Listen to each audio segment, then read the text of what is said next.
الحفلة اللي خامس العيد يا خال، هي ثالث أعياد السنة بالتوالي، ومن طيب جد طيب الراس والفال، ترحيبة تصقع بصم الجبال.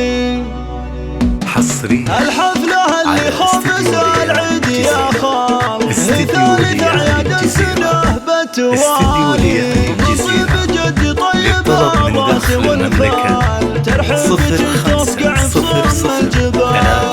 وعدل كل الحال والعالم الحال، أعز واغلى واحد من خوالي، لو كلهم بالمرجله مضرب مثال، يجي لهم طياب عيال الرجال. شفت احمد العالم على القصر تنهال، ضاقت من الضيف قاعة ليالي، توافدوا للحفل رجال رجال، من طيب راسك يا حميد الخصالي، عسى السعد والخير والطيب الكفال، وعساك دايم في رفيع المعالي، عسى السعد والخير والطيب الكفال، وعساك دايم في رفيع المعالي. الحفلة اللي خامس العيد يا خال، هي ثالث أعياد السنة بالتوالي، من طيب جد طيب الراس والفال، ترحيبة